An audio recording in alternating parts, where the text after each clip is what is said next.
Hey everyone, it's 2BigKim from 2BigWomenOnTheCouch.com. You know, that is that social networking community that's geared for the plus size and for the plus size women and all of those who love us.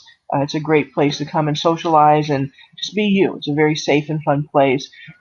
Today I'm with one of our members that I met a long time ago actually on YouTube. Her YouTube channel name is All for One and One for All. And you will find her on 2BigWomenOnTheCouch.com as CookieDulce5. That's Cookie Dulce and the numeric 5. And on the 2BigWomenOnTheCouch.com channel website, she actually has what we call a group.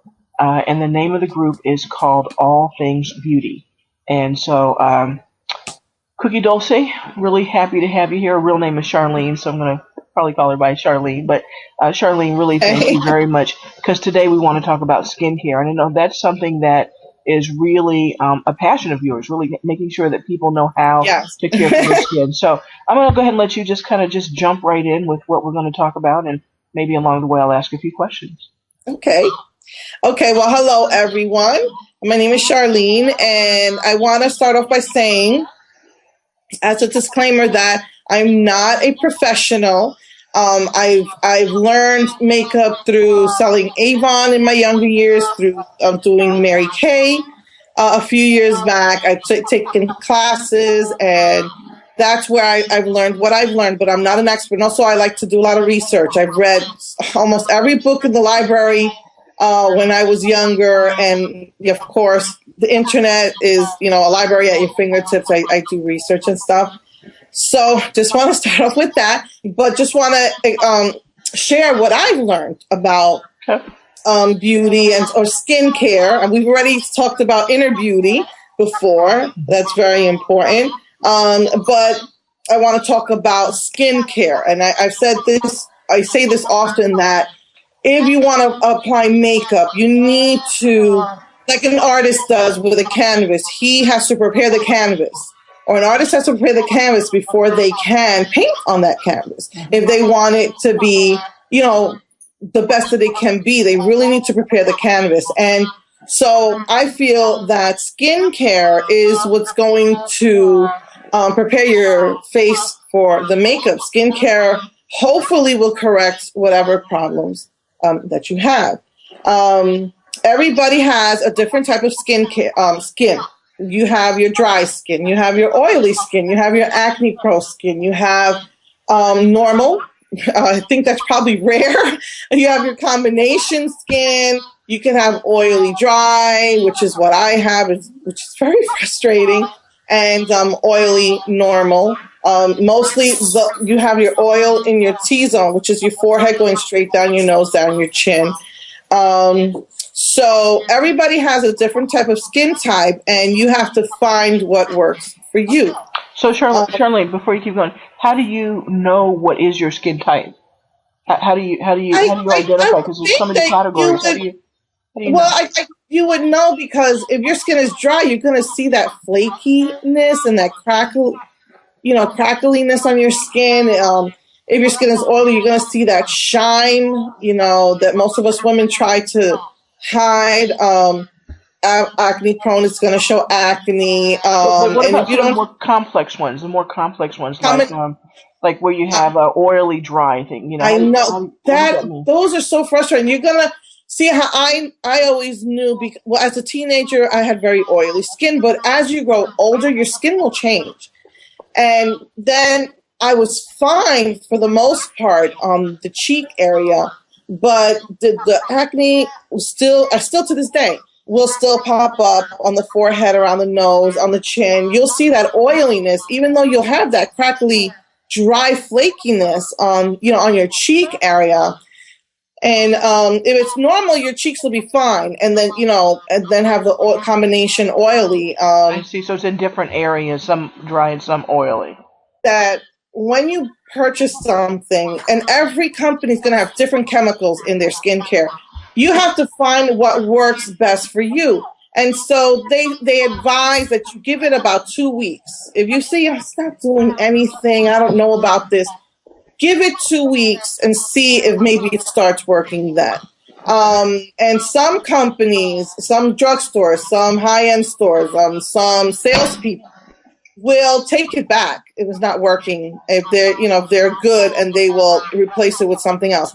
What I liked about Mary Kay is that they sat with you, they asked you questions about your skin, and they would give you their whole array. They say, okay, well, since this is what your skin is like, let me give you this, and that this should work. And if not, after 2 weeks, you can go back and say, this isn't working. They should give you something else, which I hear, a lot of stores are doing, which is great customer service. But with that said, if you have a bad reaction to it, like itching or allergic, or, you just broke out all over, a rash, stop use immediately. Immediately stop your use. Which one skin, we forgot to mention, is sensitive skin. Anything they put on their skin will automatically give them a rash. So you really, really would have to look for something that's what they call hypoallergenic, something that the ingredients should not make you break out. Did you say hypo? Was it hypo? If I believe that's what we used to call it, unless they change the name. Okay. It should be hypoallergenic if I'm not. Okay. If I'm not mistaken, for sensitive skin, and I think it's called hypo. I forgot the word before. If you break out, there's a name for it. Hypo. Now I can't remember because I totally forgot about those skin types. I mostly focus on, normal, dry, oily, and acne prone. Non-comedogenic. That's what it's called. Non-comedogenic is supposed to not make you break out. And then I believe hypoallergenic, I believe that's what we used to call it. It shouldn't cause an allergic reaction. But if something does, discontinue use immediately. All right. And I think some places will also, pay for your medical bill if it comes to that. They should have, some sort of department that does that. But those are the two things. Give it 2 weeks if it's not working. But if you have a bad reaction, discontinue use immediately. So with that said, I'm going to start on how do you take care of your skin. Okay. Well, the first thing that you're going to want to do is to clean it. So you use a cleanser. And another thing is you should use... Is a cleanser like a regular soap or a... They have soaps and liquid forms, and now they even have like foams. Foam, liquid, soap. I like the liquid cleansers. But you have to, you use a cleanser to clean your skin. And make sure, you remove all of the soap because you don't want it to stay behind and dry your skin. And one more thing I like to add, whatever you use, they say it's better to stay within the same company because they're going to keep their chemicals at one thing. And if you start mixing all these companies for your skin, you're mixing all those chemicals that might react. Okay. So stay within a particular brand or a particular company. Brand or company. And so you use a cleanser to clean your skin. And then the next thing, as far as cleansing is concerned, is that there's also in the hot months, what they have are scrubs. They'll have like little granules in them. And those scrubs is for like the hot months where you're sweating and your pores are really getting the dirt in there, the impurities. And the scrub should give you a better cleansing experience. Though those with sensitive and dry skin, I would not suggest to use a scrub. If you have oily skin, it's best for people with oily skin. So cleansing the skin with a cleanser and then using a scrub if you feel you need something more. After you've cleansed your skin, twice a week, you should look into a mask. A mask, you leave it on the skin and let it dry for sometimes they say 5 minutes, sometimes 20 minutes. And what the mask does is gets really deep into the pores and pulls out all the impurities. But because it's doing that, you don't want to use it more than twice a week because it will pull out the oil too that you need to keep your skin, supple and moist and soft.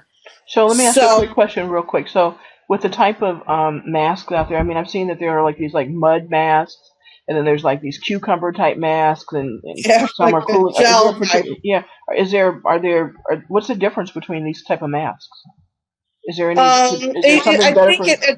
it all depends on your skin type. Got it. Okay. It's all going to depend on your skin type, Okay. which type of mask you're going to need. Okay. Because I've used the gel based mask, but personally, when I was younger, when I had very oily skin, but personally, I didn't like peeling them off. Didn't work well for me. What I like better are the mud type masks. Okay. And again, it's going to depend on the company that makes them and your skin type. And yeah, they've got all different kinds. Like supposedly avocado is supposed to be for dry skin, and then you'll have the cucumber, which is supposed to be for more oily skin or more normal skin. So you'll have like all different kinds, and it just depends on your skin type. So that's only twice a week though. So you've got to clean your skin, use a scrub if you need, mask twice a week, and then comes the toner. And what the toner is supposed to do is leave whatever soap left behind, the toner will clean that off. And it's supposed to help minimize the pores. And it feels so good and so refreshing on your skin. I've heard someone with dry skin say they don't like it. But I guess for someone like me with oily skin, I love how it feels. I love how it cools off the skin in the summertime. It's got kind of an astringent kind of a feel to it. Yes, exactly, exactly, Okay. exactly. And I know a lot of people don't talk about that. Mostly they talk about the moisturization and the cleansing, but I find that step to be the best part for me. Okay. And they have things like a doctor might suggest an alcohol type for acne or very oily skin, and others witch hazel. I don't know if you've ever heard of witch hazel. Mm-hmm. Those are all astringent type things. But again, ask if you have. We've spoken about this before. If you have really really bad acne though, and nothing's working, you might want to go see your doctor. I wouldn't use alcohol directly. I would not use alcohol on the skin. It's usually something a doctor will prescribe. It's something he'll prescribe for the acne, because sometimes no matter what you do, it won't go away, and that's where you'll need to see a doctor. Okay, so if you have some type of acne issue or skin issues, some really bad, any type of skin issues, you're gonna want to see a doctor, because no matter what you do, it's not gonna go away, and you might even make it worse. So if you have something like a bad reaction or something bad, really, really bad with your skin, you really should see a doctor. But a toner, just because they have all different kinds, and to me it just feels so good. But I know someone that the doctor prescribed them like an alcohol-based toner, but it's an alcohol base. So again, something like that, I would not recommend putting alcohol directly on the skin. Something like that you'd want to see a doctor for. And speaking of acne, then you're talking about they have two things. It's called salicylic acid and benzoic or benzoyl peroxide. Mm-hmm. Those you can get over the counter. And what I would do after these steps, if you have acne, before you lay on any type of a moisturizer, well, first of all, acne doesn't need moisturizer. They've got all that oil in their skin. They're usually such your pores get all clogged with dirt, and then pus comes out. I would not suggest using a moisturizer in that case. But if you're going to use an acne medication over the counter, there's those two. And sometimes one will work on you and the other won't. I can't use benzoyl peroxide, but I can use salicylic acid. And I believe salicylic acid, what it does is it peels the layers off the skin. So you're only supposed to put it on the acne. Okay. You can't put that all over your face. I did that when I was a teenager. Oh my goodness, I woke up with red spots. Yeah. Only put it on the acne, and what it's going to do, it's going to keep peeling away the skin until it opens up, and then you could draw out the pus. Whereas another one, I believe, I believe the other one like sucks out. It's more like kind of like what an antibiotic would do, if I remember my research, but one will peel the skin and the other one will actually dry it out, that pus out of your skin. So again, do your research. I like to do a lot of research. And what works with one might not work with another. I can use salicylic acid. I cannot use benzoyl peroxide, but someone else might do better with benzoyl peroxide. So, do your research, find out. But if it's really, really bad acne, you really need to see a doctor and get some sort of prescription. All right. And then for people still on that line, if you have oily skin, you don't need moisturizer either, obviously, because you have so much oil in the skin. But they do sell oil control lotions, which they do is they will, supposedly what they do is help to control the oil, but at the same time have humectants in them to keep the skin soft. So even though it's controlling the oil, it's still trying to keep your skin soft. So I would suggest for oily skin, an oil control lotion. But then, like for normal or combination, you're going to want to use a moisturizer. And again, something that's going to work for your skin type, because someone with extremely dry skin is going to need a lot more moisturizing than someone with normal skin. So you wouldn't need to use something that probably has added moisturizers in it for the dry skin.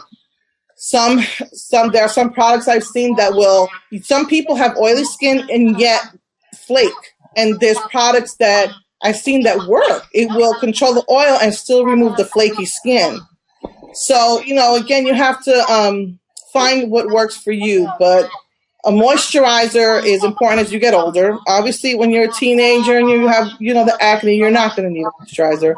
But as you get older and your skin starts to change, you will. And if you want to keep your skin looking its best and as youthful as long as possible, then you are going to want to use a moisturizer. And they've got all different kinds. Like I said, oil control lotions, or regular moisturizers that have more hydration in them. And even for older women, they have moisturizers that supposedly help the skin, reverse the signs of aging. So you're going to, look into something that, which brand, which skin type you have. You might find yourself a beauty consultant, or maybe if you go to, let's say, a MAC counter, they might be able to help you, or see a doctor and talk to them about it. But you'll pretty much know. You'll feel, you'll know how your skin feels and looks, and you'll know. Along the lines of the moisturizer, as you get older, you're going to want eye cream. The first thing to start wrinkling is your eyes. That under your eye, no oil is being produced there. There's no oil being produced, and it's the first thing that's going to start showing the signs of the lines, of the fine lines. So as you get older, you might want to look into an eye cream. And, oh my goodness, this is so important. Sunscreen. The sun, it gives you the feelings of euphoria. It is very healthy. Obviously, we need sun. You need it for your vitamin D.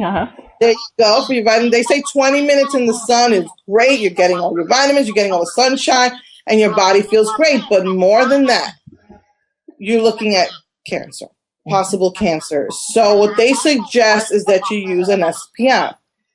I have an oil-free SPF for my face because I tend to break out. I am 46 years old and I still break out.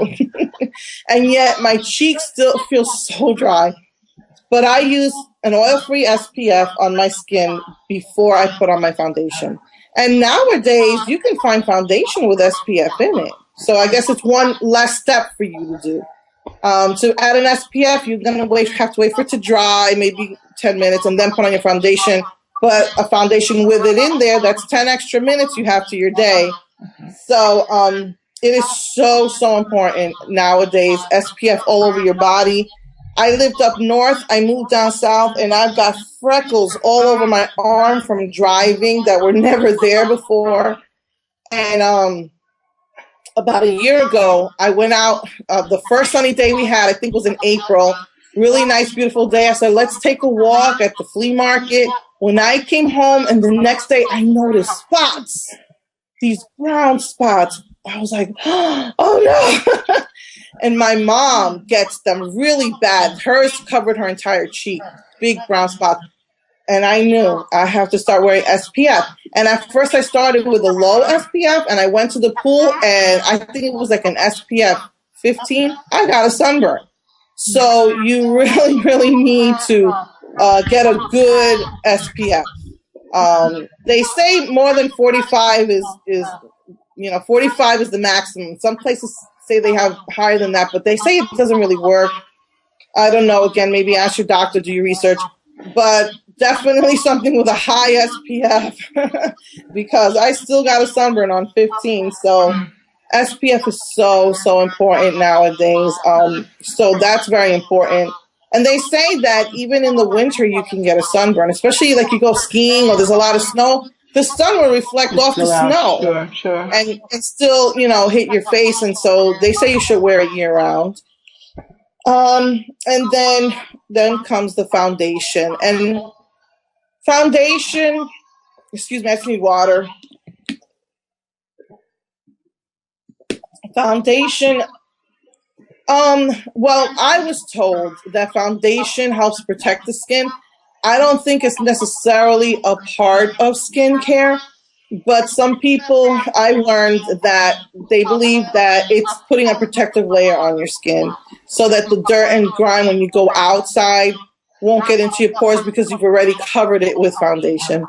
That's what I was told. But if you don't have perfect skin, and I don't think many women do, foundation is going to cover all that up. You're going to, and again, nowadays foundation comes with SPF, and they even have tinted moisturizers that with SPF in them, so that if you don't really feel you need the foundation too much and you just want a light covering, especially in the summer, you can use that. Okay. But I usually don't walk out the door without my foundation. So that's basically the skincare regime, I guess I could call it. And just one more thing again is concealer for dark circles if you want to cover that up. They have concealers that supposedly help with fine lines. So those are the things that are going on your actual skin that I would consider a part of a skin, the skincare line. So pretty much the goal is to stay with a particular brand that works for you. So find out whether your skin is a certain type of skin, and then find out the products that work for you. And if there's any issues with those products, make sure that you stop using them immediately. Yes. If you have certain kinds of skin conditions, make sure that you see a dermatologist or whatever. And then just sort of follow sort of a cleansing, toning, moisturizing kind of a program, and make sure that if you're going to be out in the weather, whether it's snow with the sun reflecting or out at the beach, make sure that you're protecting your skin. Yes. Okay. All right. Well, that is really pretty good because, for me personally, having gone through some health challenges and so forth, I think my skin is changing a bit. And I know, like you said, you get older and your skin changes, or certain things happen and your skin changes. But I know coming through what I've come through, my skin is a little bit different than it used to be. And so that can happen as well. So really, I think monitoring your skin and really being on top of it. And you can really have flawless, beautiful skin. Even if you have to use a little concealer or something to kind of hide something, you can actually have some very beautiful skin. Yeah. Well, I really thank you. They even have concealers for acne. Okay. So that you wouldn't use that on your eye, but if you have like an acne, it has a little coloring in it, and because acne is red. So I mean, you've got acne concealer and then regular concealer, and they have the added skincare in there. So why not make yourself look flawless in the process? Yeah, you might as well. Well, they've got something for everyone to really make themselves. Yes. So it's really a matter of really finding a program that works for you. And doing something about your skin is what it sounds like, because it sounds like all this stuff is available to have really nice skin. Yeah, nice skin. And there is one more thing that applies to the skin, powder. And even powders help. Supposedly you'll have powders with oil control in them. So you can, powder. Or you'll have powder that might have moisturizer in it. Powders with cooling properties in it. I just realized that now that powder as well. And powder, what powder does is it will set your makeup. It will set all the stuff you put on your skin. It sets it and help it to last you the whole day. But you know, the biggest important thing to know about powder is the applicators. They will need to be replaced, especially if you have oily, acne-prone skin. That bacteria is getting on that sponge, and you're putting that on your skin, and you're just putting back bacteria. So replace the sponges often. If you apply a foundation with your hands, make sure your hands are clean. That's another thing I forgot to mention. Try to keep your hands off your face because we do get germs in our fingers and our hands, and we're transmitting that to the face. That can cause acne. Make sure your hands are clean. Make sure you replace sponge applicators. If you're using brush applicators, they have to be cleaned regularly. I like to clean mine like once a week. I don't know, maybe others do it every day. But whatever you're using to apply anything on your face, make sure that is clean to keep your face from getting that bacteria in it, you know. No, really good point. Really good point. You don't want to cleanse it and then put something bad back into your skin. I have a question. So what about someone who, because all of this can be pretty expensive. You know, you're buying moisturizers, you're buying toners, and you're buying all these different products, and it can be very, very expensive. Yes, it can. Is there a way to do this for the person who's trying to take care of their skin, but yet is kind of on a budget, you know, and really needs to watch their pocketbook, but yet take care of their skin? Is there a way to do it? My two suggestions, because I've been in that boat.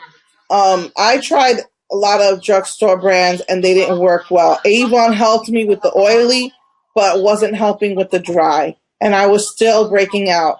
And that's when someone introduced me to Mary Kay. And it was pretty pricey. I still find it pretty pricey, though maybe not as pricey as the high end brands like you go to Sephora or MAC. That's really expensive. Actually, there's a third suggestion. I guess probably from least pricey to more. Some women know old home remedies. Some women, maybe you're close with your grandma, and I would really suggest that you be, because older people have so much wisdom and so much information. If you're good friends with your grandma, ask your grandma, what did you use back in the day? Okay. Home remedies will probably be your least expensive because you're buying food and all of these ingredients all the time. And things like yogurt and honey and lemon, sugar and salt. People do their own home remedies. That's probably the least expensive thing to do if you know what you're doing. And again, you can also research. You know, you have the world at your fingertips with your computer. The second thing is, if you don't want to do all of that or don't have the patience or the know-how, then if you can find a drugstore brand that works, then I would suggest. I became a rep so that I can get my discounts. Okay. So those are options. Even if you work in the store like Sephora or MAC, you'll get your discounts. Those are options that are out there. Okay, great. Well, this has been really enlightening for me, and I think certainly those that really want to know how to take care of their skin are really going to appreciate this. So thank you so much. I think this is a great lesson, and again, from beginning to end, how to really kind of get your skin into a good condition. And I think you talked about a lot of things, acne and normal skin, dry skin, all that. I think we've covered quite a bit here. So thank you so much.